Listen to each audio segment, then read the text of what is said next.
Cheers!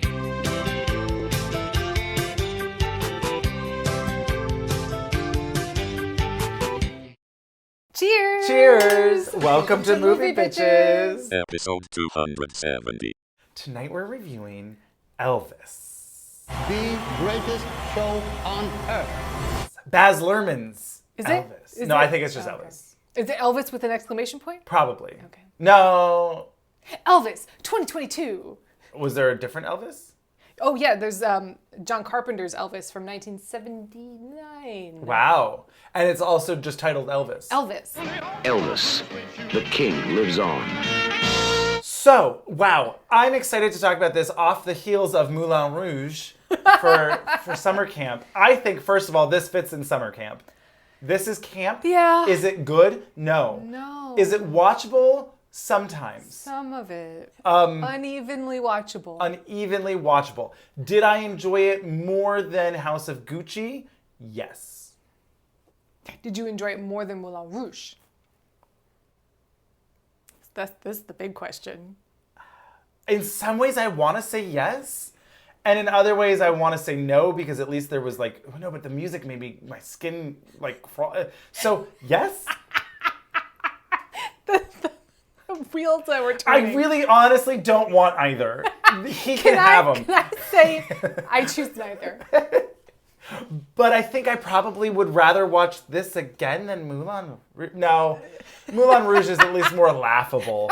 You know, this was long, and like, I've seen it now, so then like watching it again, I'd be like, this is really tedious. Like, can he just die already? Wow. But first things first. Yes. Shout out to our wine sponsor, Wink. Nope. Shout out to our Patreon supporters. Yes! $5 a month gets you early access. $10 gets you access to our viewing parties. I wish we could have done one for this, because it would have been me going, no, what? Oh my God. Some of the shots in this were just mind-boggling. Why were so many people looking to the camera? I had to shut off a little bit at a certain point and say, no. No. Boundaries, movie, boundaries. Part of me wishes I saw this in a very crowded theater so that I could just piss everyone off. Oh, that would be fun. But second thing second, shout out to our wine sponsor, Wink. Go to trywink.com/moviebitches. You get $22 off your first month of wine. You could definitely use it for this movie. I do think it would make things better. Maybe, honestly, I don't think I was high enough for this movie. I think if you were just really just, no, because maybe for the first hour. For the first hour. Then it really slows down. It really just... Oh, but don't forget that we are a mess. Oh, we're a mess. Third things third. Subscribe, share. Oh, would have been better in this movie. Oh. I don't know where Cher would have fit in. Elvis. As Elvis. She will be playing all the parts. You know, I would watch. I would watch a Cher Elvis.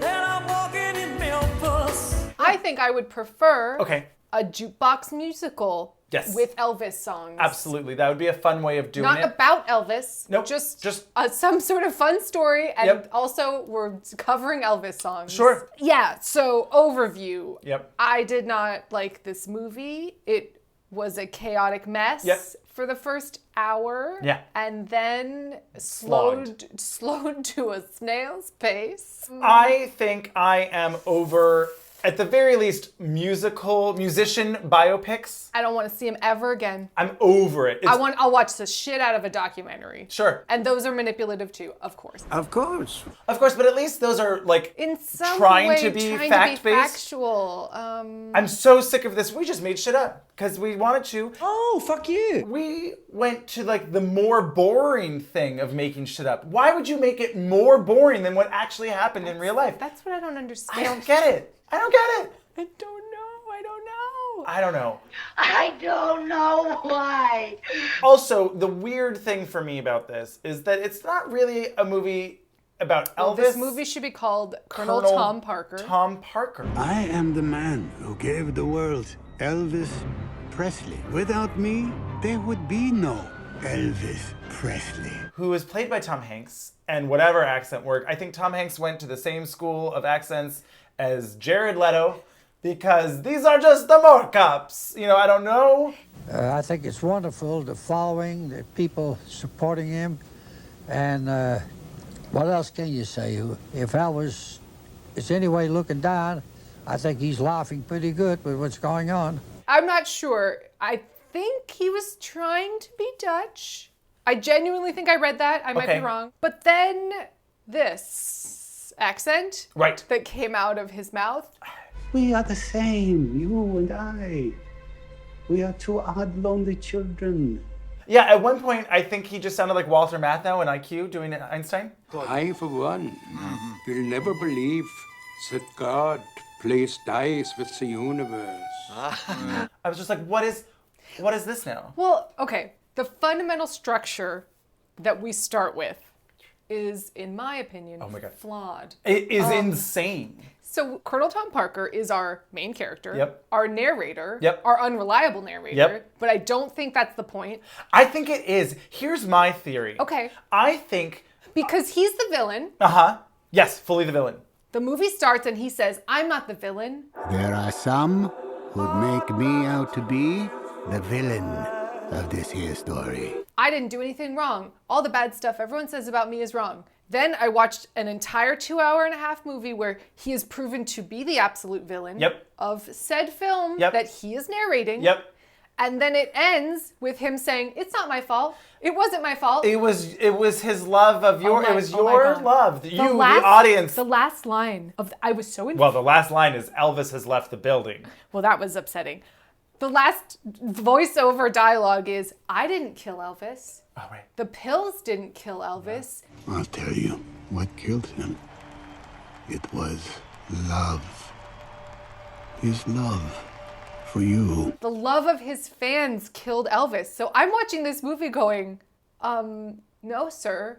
You did. If the movie is correct, which is inaccurate, but I think a lot of it is true. Yes. But why are we telling the story of a villain who's narrating his own story, claiming not to be a villain, that then doesn't learn anything and gets no comeuppance? And what kind of story structure is this? I do not know, and I don't think Baz Luhrmann knows. I like to remember things my own way. What do you mean by that? How I remembered them. Not necessarily the way they happened. So I think the unreliable narrator thing with these biopics is a get out of jail free card. Where it's like, oh, well, we didn't say that it was factually accurate. We didn't say that it was going to be the Elvis biopic because it's based off of the Colonel's point of view. Luhrmann has said that his interpretation of Elvis isn't so much a biopic as it is a superhero film. See, but it would be more interesting if it was actually doing that. Oh, I think it's terrible. I think it's a cheap, lazy way out of giving a shit and doing your due diligence. Why was he the narrator? I don't know. It didn't make any sense because you're like, literally at the end I was like, but he's definitely he definitely was a shitbag. Yes. And the picture they painted of Elvis was somehow more sterling than reality. Well, he was portrayed as a completely agentless pawn. Right. Oh, he was just manipulated for his talent. Who seemed to form at because we meet the first scene. No, there are no scenes for the first 45 minutes. The first 45 minutes are a montage. Whooshes and swoops and this. A swooshing montage of Colonel Parker pleading his case about how he's not the villain. The morphine drip. And I hated it. It was so much terrible CGI. Bad. It was so bad. There was so much CGI, Vegas nonsense. I hated it. It looked terrible. We went from his eyeball into the twisted sign of the International Hotel, and who cares? Stop it. But anyway, we start, and the first, like I said, 45 minutes are just him pleading his case. The first time we meet Elvis. Is he's already Elvis. Right. So we don't get to know how he becomes Elvis. Right. He's singing on stage and... In a flash of lightning, I watched that skinny boy in the pink suit transform into a superhero. Where you may go. It was just weird that he was fully formed already. There was no scenes where it was like, this is why he's a good musician, or this is how he... he went to church once. How his creative process, where he went to a Baptist church once. But yes, he's just Elvis. And there's no him trying it out or building, the music industry is all about building a persona and how am I cultivating this? And none of that was in this movie. No. Why was he wearing all these fabulous clothes? We have no idea.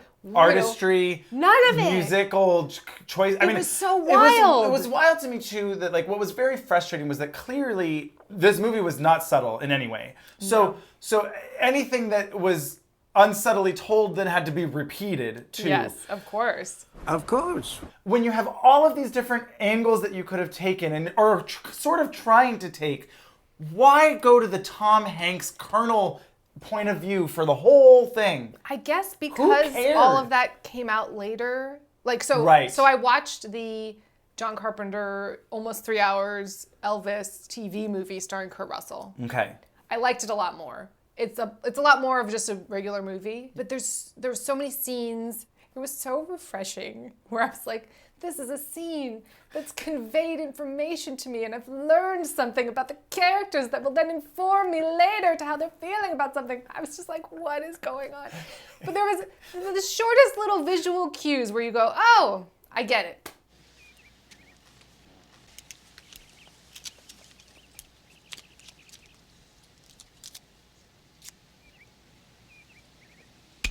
Thank you very much. And they had multiple scenes where he was like, in the studio, okay, how do we, like, I want to know the process of writing songs, of his creative process. Yeah. That's what I'm interested in.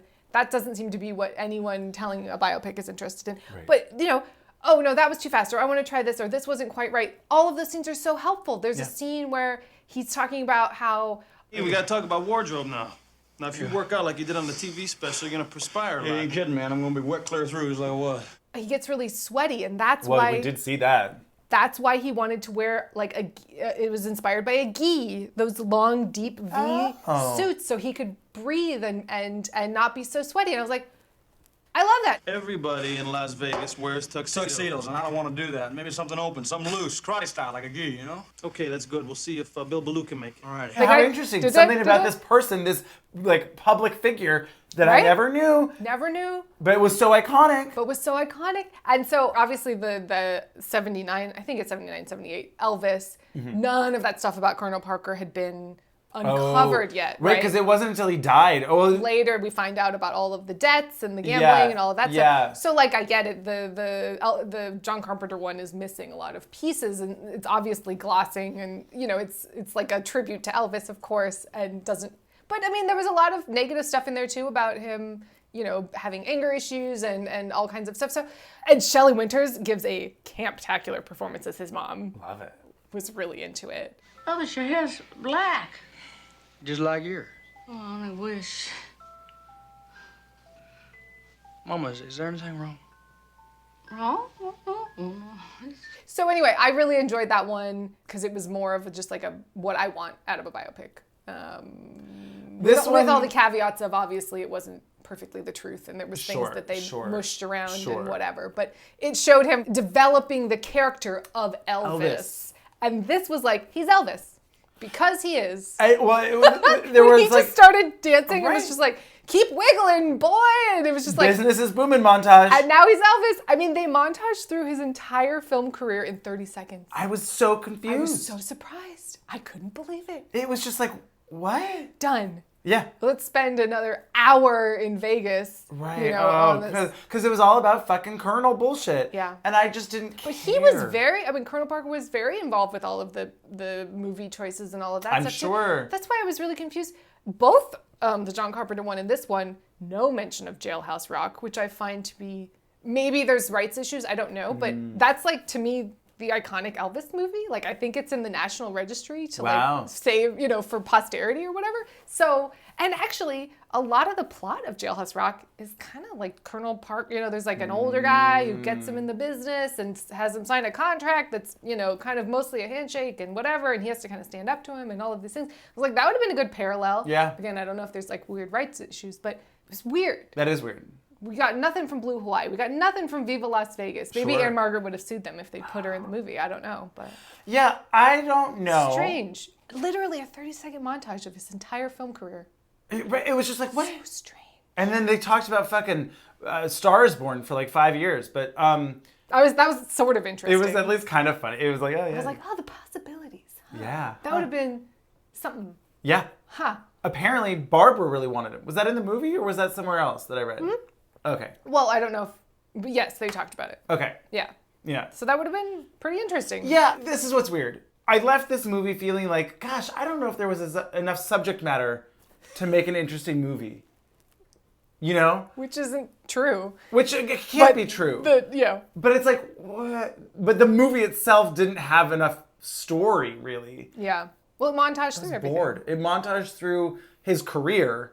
Right. And a lot of his personal relationships. It was like either quick, oh, and then his mom died while he was gone. Oh, okay. Oh, and then he met Priscilla and they were married, I guess. Oh, right. Yeah. And then that happened. Okay, now they have a kid. Oh, okay. I really wanted to know, because like Priscilla is such a fashion icon. Sure. And I was like, where's the scene where they're bonding over their mutual fashion iconery? Or is it that Priscilla kind of emulated him? Or what, I don't know. Yeah. Did she, I mean, it seemed like he was always a pretty flashy dresser even before they met. I don't know for sure. But can we talk about some of these lacy tops that I really would love? Oh, I loved all of them. They were very like 2022 gay. Like it was not giving me Elvis as much as like, you know. Oh, well, we should talk about Austin Butler. Yeah. Who was great. He was good. He gave a very good performance. Yeah. I will say at the end, I was like, oh, wow, now that he's in this makeup, he's really stepped up his game. This is great. And then it was just Elvis. It was just footage of late in the game Elvis. Yikes. That footage was bleak. Was too real, and I kind of wish I could unsee it, I'll be honest. I was upset. Yeah, and yet there was still so much more raw charisma. No offense to Austin Butler. Oh, of course. But like Elvis is Elvis. That's what's tough with these. Yeah. Where you're just kind of like, well, now I just want a documentary or something to just watch more of them being charismatic. I did watch a pretty good documentary. I'm forgetting which one. I'll put it up here. About Elvis. And the most interesting parts for me was him talking about blues and music and riffing and there's clearly a passion vamping with other musicians about, we're going to kind of get this sound. He was very interested in all of that stuff. It's kind of the opposite of Kenny G. Remember that documentary? Absolutely the opposite. Everyone is the opposite of Kenny G. The passion. So, quick commercial break, and we'll be back with more Elvis. Actually, really more Colonel, unfortunately. But it'll be great. It'll come back. The level of villainry. Villainry. Yeah. I know a lot of it's true, but like it was so exaggerated. Yes. It seemed like he was like puppeteering to the point of this is insane. That Elvis had zero agency. Right. In it. Right. Which just seems untrue. I'm sure he was absolutely manipulated. I'm sure he absolutely got taken. Yep. But he did make some choices in his life. Yes. He was a person. Yes. He existed outside of the Colonel. Yeah. So to have him have no, I don't know, it was just very strange to me. I get that. You know what this movie kind of reminded me of in a lot of its flaws and also successes, I guess, was the United States versus Billie Holiday. Where it's like, a similar kind of, at least the beginning at least, was a similar kind of story of like, fighting against the government. She's not allowed to say or sing. Yeah, again, with Billie Holiday, they focus on, and maybe that's fine, they're not for me. They just focus on things I'm not interested in. I don't want to see a 2+ hour bleak downward trajectory about how fame will destroy everything and I'm going to get into drugs and alcohol and I'm going to kill myself young. I get it, that story happens and it's sad, but there's also a lot of creativity. There's a lot of highlights. There's not everyone has a life where everything is awful. Right. There's some happiness somewhere. Right. Can we please show some of it? And the process of writing music, like talking about it being too long, did I absolutely watch all of the Beatles Get Back? The almost 8-hour, rehearsal footage of the Beatles and was riveted and loved it? Yes, absolutely. Because it was the process of, okay, we're tweaking this and we're doing this and the interpersonal workings of, how, that means because, he said this and that made him feel this way. Oh, shit. You get a back door into the creativity of it. Exactly. Yeah. And that's what I personally am way more interested in. I want to see how they built this character of Elvis. I want to see why they made these decisions, and if it's nefarious and if it's manipulative to teenagers, show me it. I'm fine with it. Show me the underbelly. It's enough time has passed. We're not gonna, you know what I mean? I want to see it. Yeah. Anyway. Yeah, I think that it's a balance thing. Yeah. That is always an issue where you're just kind of, particularly like with this, then the end was just like for 45 minutes, I was like, okay, we get it. It's getting bleaker and bleaker. Okay. It's sadder and sadder, and he's taking more pills and he's more depressing, and it's just... There's nothing new about that story. There's nothing interesting to me about it because it's just, unless you're telling me a different version that's actually something different, rather than just, and then there was pills and he was continually manipulated and then things got bleaker and his family fell apart and then he died. Okay, we can make that a montage. That can be quick and tell me more about the love story of them meeting. And well, maybe not because she was 14. So maybe that's a little bit more problematic. Although maybe then tell that story and we can talk about it. Coming for your faves. Elvis married a 14-year-old. No. Elvis met. They met. And then subsequently married. They both have said that they did not get together until she was of age. It's not my business. If she's okay with it, I'm okay with it. I don't know what to say. But anyway, the things I wanted to see it montaged and the things that I was like, I get it. You're kind of trapped. We're caught in a trap.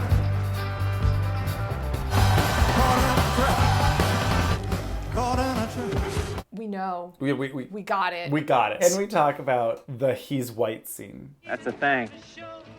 He's white. Oh, sure. Sure, we can talk about it. Just because this was so insane to me, and I unfortunately was spoiled, whatever that means. I saw the clip go around on the internet. He's white? This to me is quintessential Baz Luhrmann, where it's so on the nose, just knocking you over. He's white. You know, like whatever this accent is, and he's waddling over, and then like he says it 4 times. Yeah.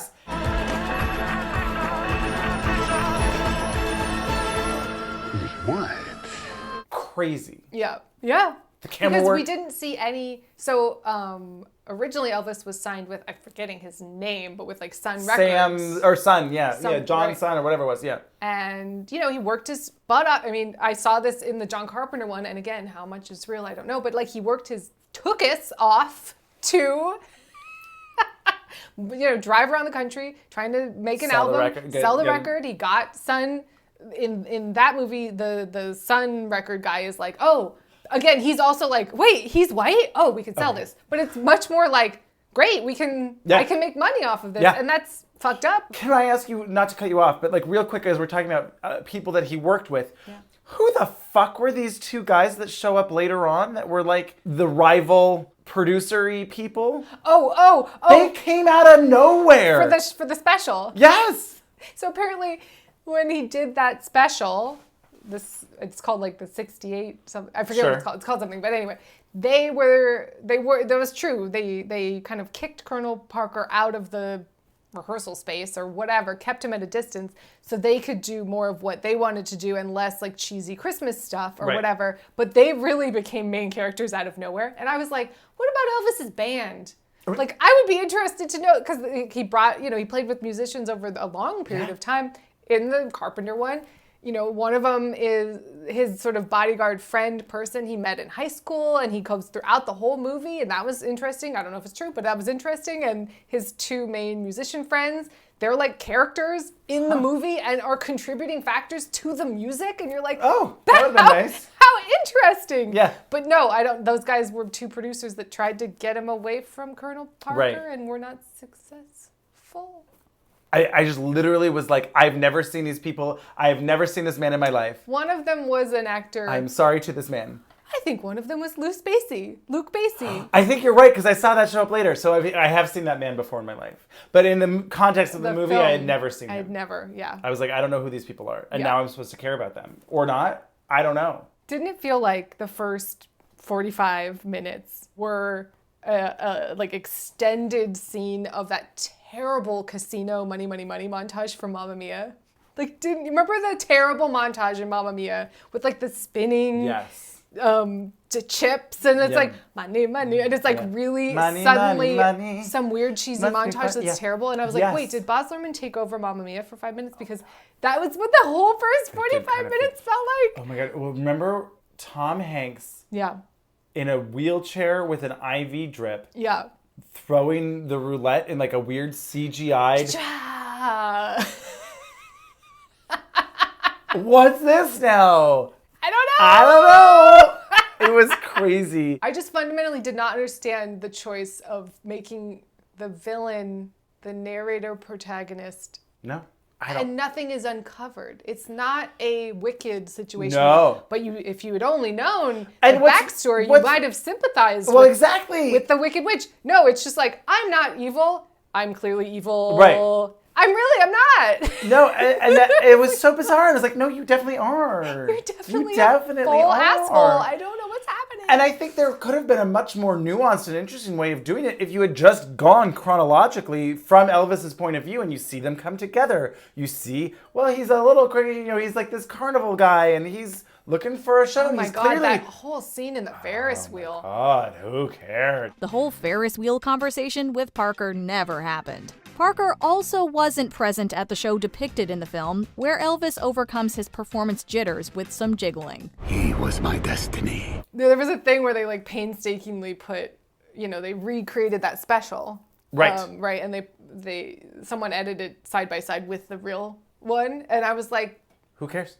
This just makes me want to watch the real one. Exactly. Like, I'm just like, And the nightmare was, in the special, it's one continuous beautiful shot of Elvis singing and pouring his heart out. And in the other one, it's cut to Colonel Parker, cut back to him, cut to Colonel Parker, cut back to him. I'm angry and walking through the stage. The editing was awful. Nauseating and chaotic. Yeah. I was very upset because I just recently rewatched again All That Jazz because it might be a perfect movie, and it is absolutely perfectly edited. And it's all over the place. It's interesting. It's circular. It's cutting back and forth. It's telling 3 stories at once. It's playing with so many things, but it is like succinctly, perfectly edited. Well, there's an intentionality and like a artistic vision. I'm so impressed every time I watch that movie. Anyway, if this story truly is his love of performing in the fans was the only way for him to feel love, and he worked himself to death